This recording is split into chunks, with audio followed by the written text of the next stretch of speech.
佛典故事：世尊的诞生到涅槃。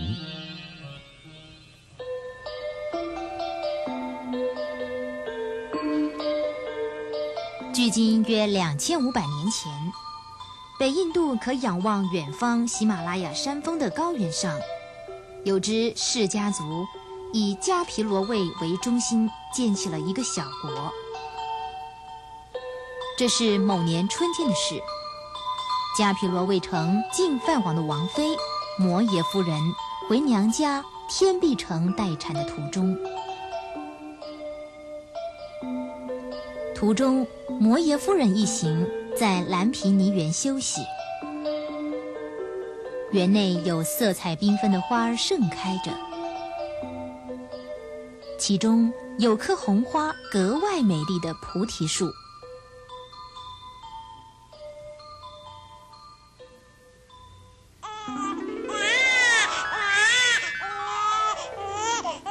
夫人在树下产下了太子瞿昙悉达多，也就是后来的世尊。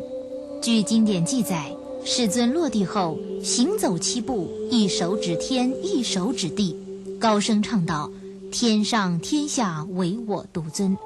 天上大受感动，降下感动之语。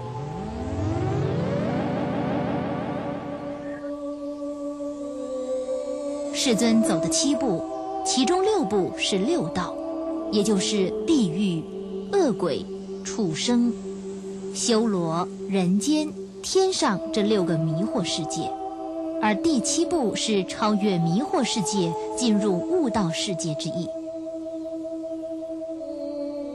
世尊的生日据传是4月8日，现在是以花季的形式来庆祝的。母亲摩耶夫人在产后的第7天去世了，抚养悉达多的是姨母摩诃波舍波提。悉达多文武双全，集全国民的希望于一身。但是悉达多生性多愁善感，随伴净饭王出席农耕季的这一天，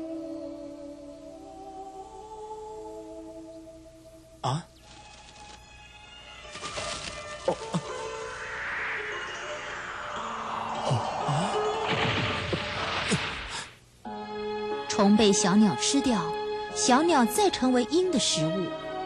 看到生物互残的光景，悉达多太子日日闷闷不乐，陷于沉思。看到悉达多忧愁的样子，父亲净饭王也不禁痛心。我王使尽了各种的方法，想让悉达多能够快乐起来。当悉达多成人时，更接来美丽的耶输陀罗公主，举行盛大的婚礼。可是悉达多的心事并未消除。有天，悉达多走出东门，到城外去视察。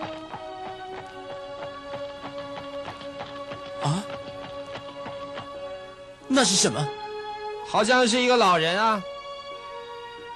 哎，快点滚开啊！不要催他。有一天，我也会跟他一样年老体衰。又有一天，悉达多走出南门。停车！那是什么？是一个病人啊，好像得了重病，非常痛苦的样子。有一天，我也会跟他一样生病，辗转痛苦。又有一天，悉达多走出西门。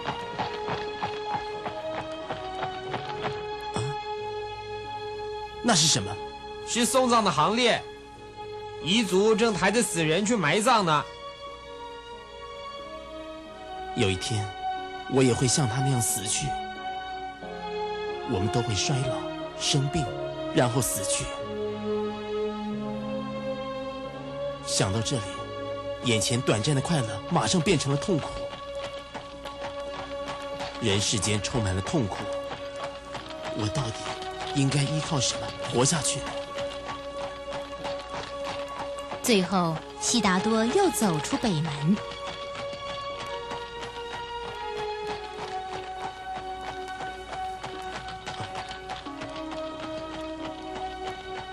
车逆，是，前面那位是？哦，是修行者，为了求道离家，遁入深山林野，做各种修行的人，他们叫做修行者。多么超逸的态度啊！我也要像他那样的离家，为了求道而修行。只要能够挣脱这些的痛苦，不论是多么痛苦的修行，我都甘愿忍受。这就是四门出游的故事。坚定悉达多出家决心的，根据传说是因为这段遭遇。不久，太子妃生下了男孩子，好可爱的小孩啊！可是，这却是我求道的障碍。因为这句话，王子就取名为罗侯罗，也就是障碍的意思。悉达多29岁，经过了多番考虑，实行他多年夙愿的日子终于来了。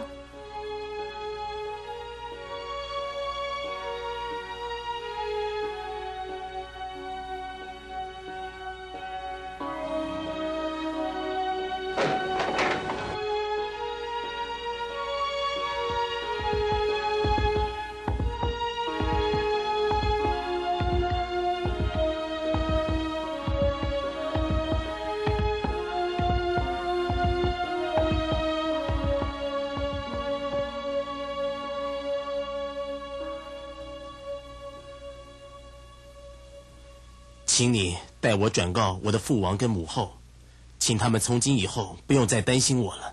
是。不要哭，车逆。真正属于我的生活方式，现在才要开始的。太子，你要保重。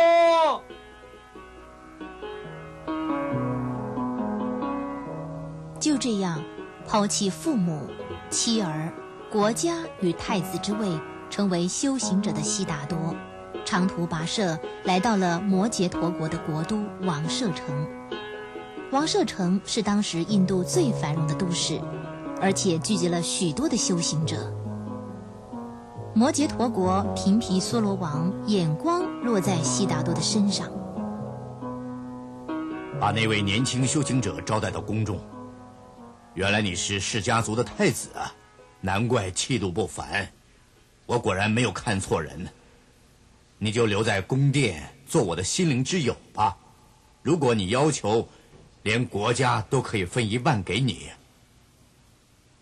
我是为了要求道而出家的，没有那种世俗的欲望，所以……哦，原来如此。可是我现在还在修行，请容我告辞了。请慢着，在你临行之前，有件事情我要拜托你。如果你悟到了以后，无论如何，请你一定要回来开导我。希望你能够答应我，拜托了。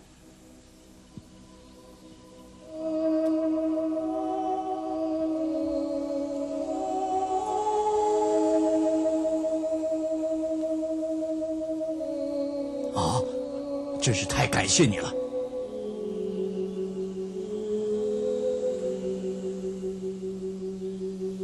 悉达多接着一一拜访求教当时著名的修行者，但是他们的教义都不能满足他。觉悟到只有自力追求真理意图的悉达多，进入乌鲁贝拉的林子内，尝试各种的苦行。后来5个修行者加入悉达多，据说这5个人是爱子心切的净饭王派遣来的。可是悉达多的苦行之剧烈，令他们不禁打从心底战抖。有时1天只食1粒米，有时滴水不进。更有时做不呼吸的苦行。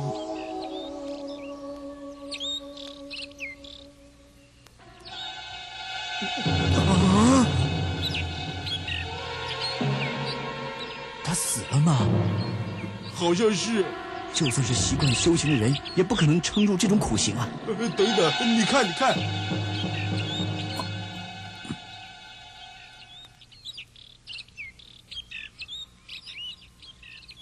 好厉害啊！大约6年，悉达多一直不断的苦行，但是只见身心日渐的衰弱，却不见任何的成果。这样下去不行，一定是哪儿不对了。琴弦转得过紧，琴弦会断；过松则声音不成形。所以不紧不松是最适宜的。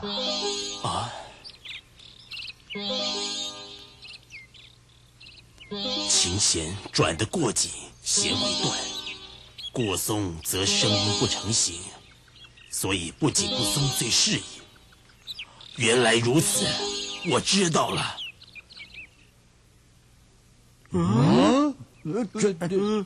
你要中断苦行吗？我想要选择中道。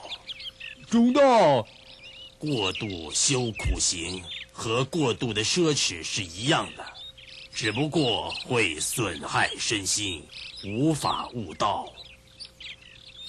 从现在开始，我要以健全的生活取回健康的身体，以安稳清朗的心情求道。他说什么啊？我也不懂啊。悉达多离开林子，走入泥莲禅河，沐浴净身。这时候来了附近村子的富家姑娘苏陀迦。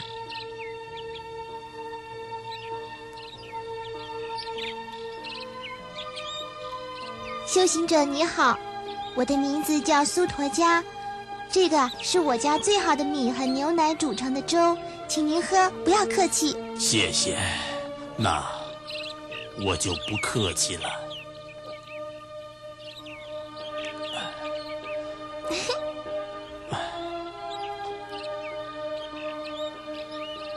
哎，他搞什么鬼啊？看来他已经堕落了。我不再认他是同伴了，我们到别处去修行好了。好。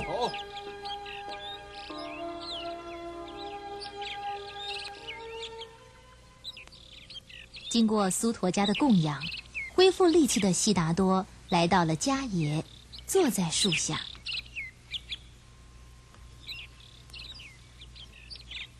再后来被称为佛陀迦野的这个地方，悉达多进入了深奥的冥思。过了几天，伟大的瞬间刻刻接近。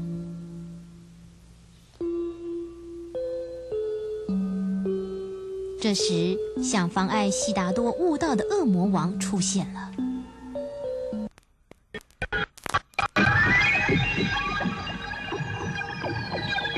恶魔王先送上自己的女儿，想诱惑悉达多。悉达多，看看我的美丽女儿，摸摸她们，抱抱她们吧。他们都随你处置。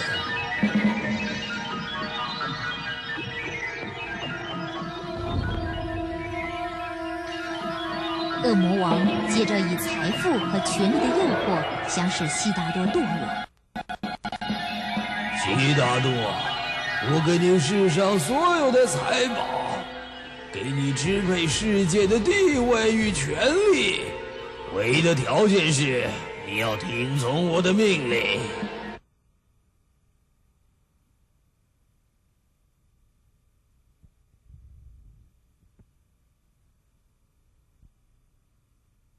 恶魔王接着想以暴力胁迫悉达多。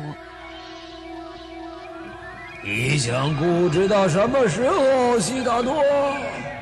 再固执下去你就没命了。救我吧！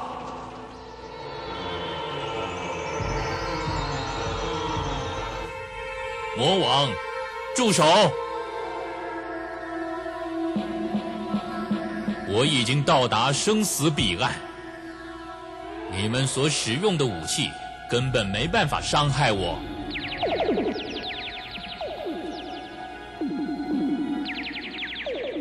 魔王啊，消失吧！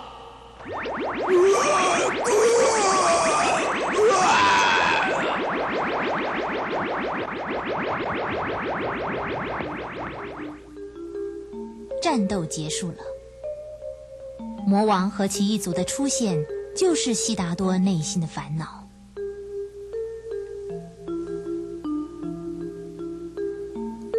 战胜诱惑的悉达多，在12月8日黎明，东方小白石打破老病死等苦恼的根源，无明悟到了完全的真理。瞿昙悉达多此时35岁，这就是所谓的成道。之后，悉达多被称为释迦牟尼佛世尊，也就是释迦族的圣者佛陀，在此我们简称为世尊。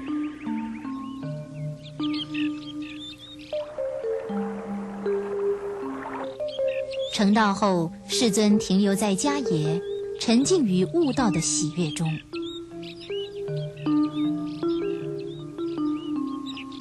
过去使我痛苦的烦恼，如今已经消失得无影无踪了。这是多么广而深的喜悦啊！就算这样死去，我也不会觉得遗憾的。悲悯苍生。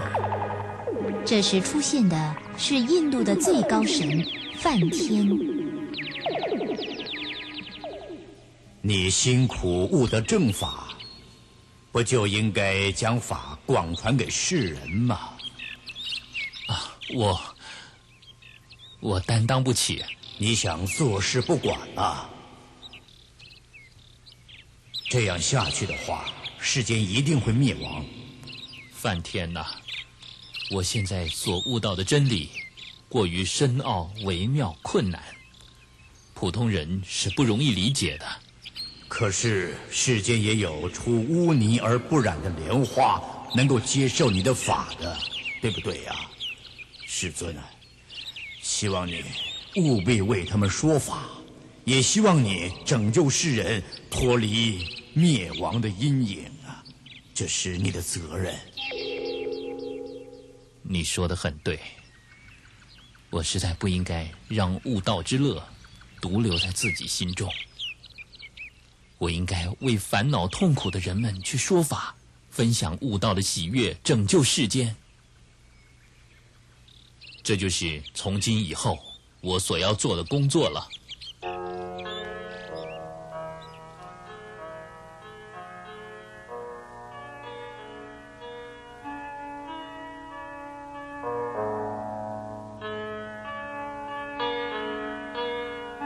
决心说法的世尊，最初遇到的是名叫优婆家的修行者。你看起来似乎修行有方啊，请问你出家目的是什么？还有师出何门呢？其实我并没有师父。哦，我靠着自己的力量而知道一切，抛弃了所有的执着，然后才悟道的。哎呀，你真是不得了啊！呵呵。优婆家失去了成为世尊第一位弟子的机会。处于重视失传的印度，自然不易理解世尊的新思想。世尊后来来到瓦拉纳西郊外的鹿野苑，这里有他以前的修行同伴。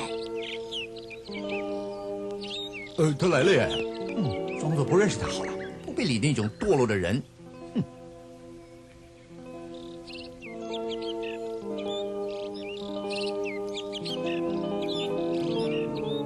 我悟到了，我想把我悟得的正法先传给跟我共同修行的你们。原本是佯装不认识的5个人，越听越被世尊自信的说法所吸引，最后5个人都成为世尊最初的弟子。这个就是初转法轮。佛教最重要的佛法僧3宝在此聚集了。世尊是对象与地点巧妙的说法，一路旅行传道，弟子一个一个的增加了。智慧第一的舍利佛，神通第一的目连，修头陀行，后来召开经典结集的大迦摄，随侍世尊身旁暗记所有说法的阿难，被笑为愚人而以一把扫帚悟道的周利盘特，奴隶出身而不分彼此被接纳的优波离。因为世尊特别注意不让支配印度社会的阶级制度带入教团，所以弟子们人人平等。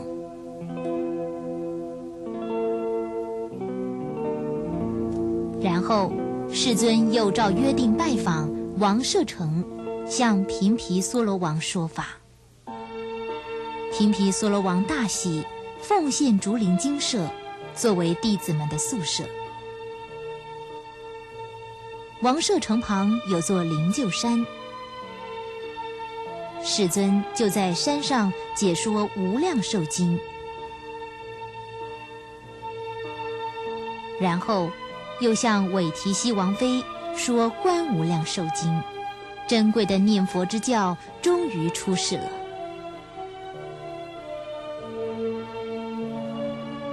和摩羯陀并列的大国居萨罗也有人奉献奇缘精舍。世尊解说《阿弥陀经》之处，就是在奇缘精舍。因为世尊不论贫富平等的传教，听取教法的人超越阶级与国界，佛教传遍了印度全土。传法这件事，取车轮前进做譬喻，称为转法轮。世尊就是这样一生不断的转法轮。80岁的世尊依然继续他的布教之旅。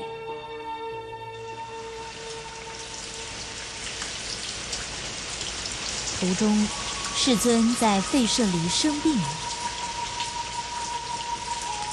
只有阿难还有几位弟子随侍在旁。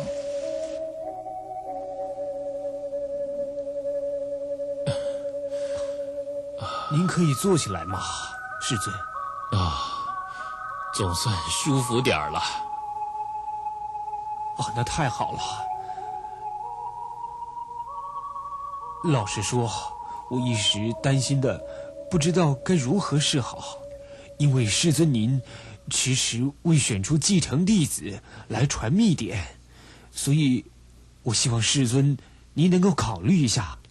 不知道世尊心里面是不是早已有了决定了？阿难呐，是。现在你还在期待我什么呢？我已经是设法说尽了一切的真理。如来之教是完全没有需要隐瞒的密典的。是，您说的是。其他的人也用心听。现在我已经老了，从现在开始，你们要以自己作为灯火，依靠自己，不依靠别人。要以法作为灯火，靠法不靠其他的。世尊后来走到了波婆地方，向打铁匠准陀说法。准陀非常的高兴，招待世尊一行人到家里。准陀供养的蘑菇料理成了世尊最后病发的原因。世尊，请振作一下。我没事，去居士那罗吧。都是我不好，请你原谅我。真陀啊，不要责备自己了。你对我的供养，跟过去苏陀家给我的奶粥是一样的诚意的。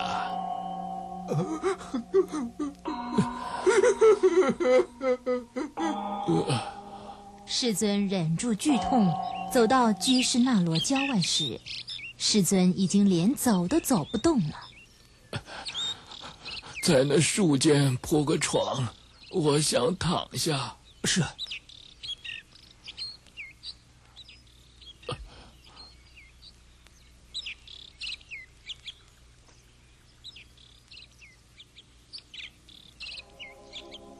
阿难，是。这么多年了，谢谢你一直在旁照顾我。世尊。阿难，不要哭。我过去不是经常告诉你们吗？不论是多么深爱的人，总有一天要分开，有生就有死，这是不变的道理。是。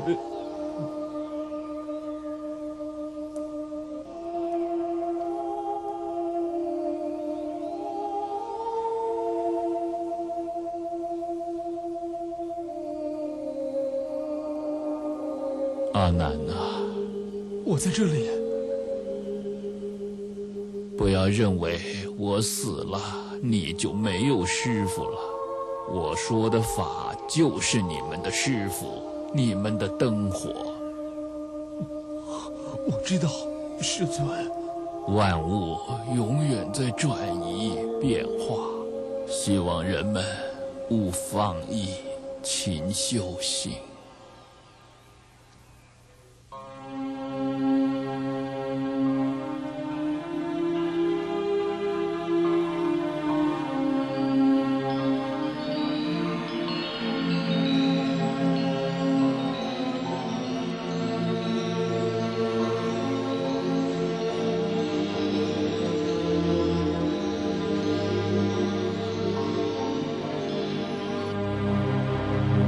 世尊进入涅槃了。可是世尊的教法在后世遍及全世界，2500年后的现在，依然活在我们的心中。